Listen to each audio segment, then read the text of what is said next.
Assalamu alaikum everyone. My name is Uzma Javeria and welcome to my channel easy English with उज़मा।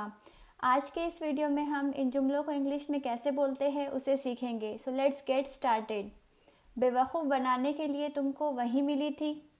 Pizza खाने के लिए तुमको यही शॉप मिली थी। झूठ बोलने के लिए तुमको यही वजह मिली थी। देखने के लिए तुमको यही मूवी मिली थी। तो इस तरह के सेंटेंस बनाने के लिए हम डिड यू फाइंड ओनली का यूज़ करते हैं।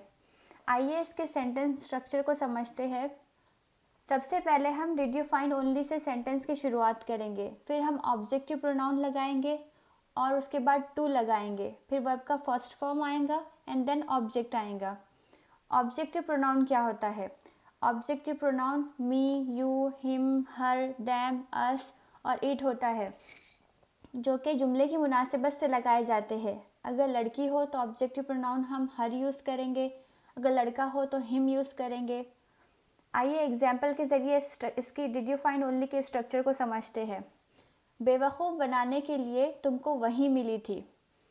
आपको एक छोटी सी फ़ोटो यहाँ पर नज़र आ रही होंगी जिसमें दो लड़कियाँ तीसरी लड़की के बारे में ये बात कर रही है कि बेवकूफ़ बनाने के लिए तुमको यही मिली थी। तो ऐसा सेंटेंस बनाने के लिए हम सबसे पहले did you find only say शुरुआत करेंगे। सो लिखेंगे डिड यू फाइंड ओनली। अब ऑब्जेक्टिव प्रोनाउन आएगा, यानी किसके बारे में बात हो रही है? यहाँ पे लड़की के बारे में बात हो रही है, तो ऑब्जेक्टिव प्रोनाउन हर आएगा। देन टू लगाएंगे और यहाँ पर काम क्या हो रहा है? कुछ करने बनाने का, बेवकूफ़ बनाने का काम हो रहा है, तो हम मेक फूल यूज़ करेंगे। तो सेंटेंस कुछ इस तरह होगा, did you find only her to make fool. Did you find only her to make fool. Next sentence है, पिज़्ज़ा खाने के लिए तुमको यही शॉप मिली थी। अच्छा, ये सेंटेंस हम कब यूज़ करते हैं? सबकी अपनी अपनी चॉइसेस होती है। किसी को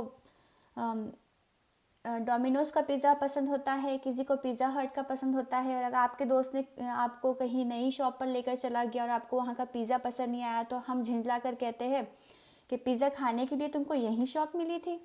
तो ऐसे सेंटेंस बनाने के लिए हम did you find only say इसकी शुरुआत करेंगे। तो पहले शुरू लिखेंगे डिड यू फाइंड ओनली। अब किसके बारे में बात हो रही है? यहाँ पर ऑब्जेक्टिव प्रोनाउन है शॉप, इसलिए हम दिस, यही शॉप, तो दिस शॉप लगाएंगे। फिर इसके बाद हम टू को ऐड करेंगे, फिर वर्ब का फर्स्ट फॉर्म आएगा। यहाँ पर क्या खाने का काम हो रहा है, तो खाने के लिए ईट लगा लेंगे। तो सेंटेंस इस तरह होगा, did you find only this shop to eat pizza. Did you find only this shop to eat pizza. Next sentence है, देखने के लिए तुमको यही मूवी मिली थी। अगर आप अपने दोस्त के साथ मूवी देख रहे हैं और उसने इंतहाई बोरिंग सी मूवी लगा ली, तो आप झिंझला कर कहेंगे कि देखने के लिए तुमको यही मूवी मिली थी। तो इस तरह के सेंटेंस की शुरुआत हम did you find only say करेंगे। डिड यू फाइंड ओनली, यहाँ पे ऑब्जेक्टिव प्रोनाउन है यही मूवी, तो इसलिए हम दिस मूवी लगाएंगे। उसके बाद टू को ऐड करेंगे, वर्ब का फर्स्ट फॉर्म आएगा, वर्ब का फर्स्ट फॉर्म, और यहाँ पर वर्ब क्या है? देखने का काम हो रहा है, इसलिए देखने के लिए वॉच। तो सेंटेंस इस तरह होगा, did you find only this movie two watch. Did you find only this movie two watch. Next sentence है, झूठ बोलने के लिए तुमको यही वजह मिली थी। तो शुरुआत करेंगे डिड यू फाइंड ओनली। अब ऑब्जेक्टिव प्रोनाउन यहाँ पर यही वजह है, वजह के लिए रीज़न यूज़ करेंगे। सो हम इस सेंटेंस को इस तरह बनाएंगे, did you find only this reason. फिर टू को ऐड करेंगे, टू, और यहाँ पर जो वर्ब है तो वो बोलने का काम हो रहा है, तो टेल इस्तेमाल करेंगे। तो सेंटेंस को इस तरह होगा, did you find only this reason to tell lie. झूठ बोलने के लिए तुमको यही वजह मिली थी। अब आपके लिए है, आप मुझे कमेंट करके बताएं कि इस सेंटेंस को किस तरह कहेंगे। सफ़र के लिए यही ट्रेन तुमको मिली थी।